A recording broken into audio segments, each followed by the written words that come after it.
Hello guys, how's everyone doing? This is Airplane Mode and I'm here with the 7th video out of the series that will teach you guys how to start your Zibo 737-800 from cold and dark to shutdown at your gate. My last video covered taxi, takeoff, climb out, and cruise checks. And today I'll be covering the descent and approach procedures, so without further ado, let's jump right to the cockpit and get started. Alright guys, welcome aboard the Zibo 737-800. As you guys can see right here, we have about 17 nautical miles until top of descent. So to prepare for the actual descent, just go down to your FMC, find this altitude right here. It might be different depending on what altitude you're cruising up. In my case, that's 16,000 feet or above, so to compensate for the above, just add 100 feet to the written altitude, so that would add up to 16,100 feet. So go ahead and put that into your altitude section right here, and go ahead and set your vertical speed to about minus 2,000 feet per minute. That will be basically starting your descent, and now hit the vertical speed and you will be officially starting your descent. Also at this time now, you can go ahead and switch your engine start switches to continuous, and that will be it for a little while. Now just make sure that as you reach your altitudes, just make sure to keep bringing your altitude down to these altitudes here. So in my case, after I reach 16,100 feet, I'll bring it down to 14,011 feet and so on. So just wait for this to reach the next altitude and you'll be good. Alright guys, we are right now at 16,000 feet and we can put in our next altitude, which in my case is 14,011 feet. So go up to your altitude panel and just bring it the closest you can. So in my case, I'll just bring that to 14,000. Hit vertical speed and go down about 2,000 feet per minute again. And just wait till your next altitude. Alright guys, we are approaching 14,000 feet. So we can find our next altitude restriction, which is about 12,200 feet. So go up to your altitude section and go to about 12,200 feet, which is right there. Hit the vertical speed knob and go down about 2,000 feet per minute.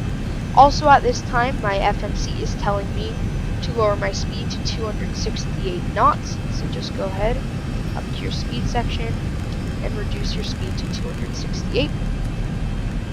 And go ahead and wait till your next altitude restriction. Alright guys, we are now at 12,200 feet. However, our waypoint right here shows that we have about 7.5 nautical miles left until we reach Iwani.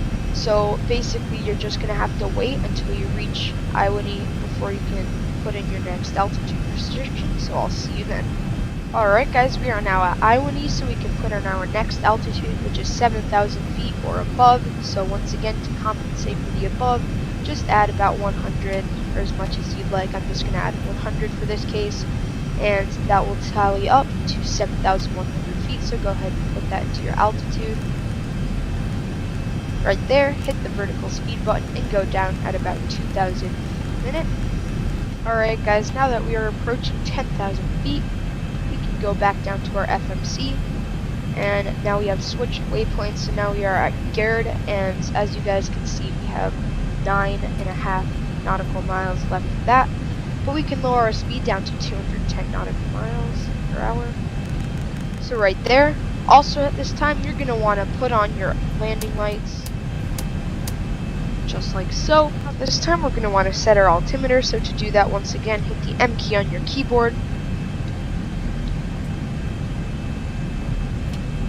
Go ahead, scroll around until you find the airport that you're landing at, in my case Bellingham. Right click, details, and find your altimeter. In my case that is 29902. So go ahead and take your altimeter off standard, and it is already preset to 29902. Also at this time, you guys are going to be seeing that we are at 7,100 feet, so we find our next altitude restriction, which once again is 4,000 feet. However, adding 100 will be 4,100 feet. So go ahead and put that into your altitude. Alright guys, and go ahead and click vertical speed and go down at 2,000 feet per minute. Right, so a few more things to do before you finally land. You're going to want to make sure that your position light is now set to strobe and steady, which is once again the top section up there. You're going to want to make sure that your seatbelt signs are on, and you're going to want to set your flaps to 5. Okay guys, we are at 4,100 feet, and we can go ahead and put in our next altitude, which will be 2,100 feet, adding 100 to this.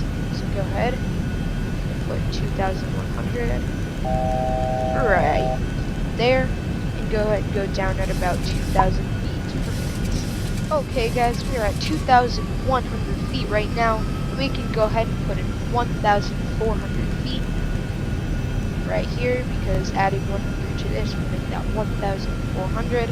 Also, you're going to want to arm your speed brake, and to do that, go ahead and just drag it up. However, it will go backwards, being the Zibo mod, and that will arm your speed brake. As you guys can see right here, speed brake is armed. Now you're going to want to bring your flaps to 15. So go ahead and bring those to 15. Alright guys, since there are no more speed restrictions, we can set our speed manually. So that, in my case, is going to go down to 180 at the moment. Also right now, depending on what airport you're going to be landing at, depending how long the runway is, you want to set your auto brake. In my case, Bellingham has a decent sized runway, so I'm not going to be using auto brake, so I'm just going to leave that off for my landing. Alright guys, you can finally bring your flaps down to 30. And go ahead and set your speed to about 160 knots. Well guys, that is pretty much it for this tutorial. Please don't forget to comment, like, and subscribe for more. And as always, I'll be seeing you guys on the next tutorial. Peace.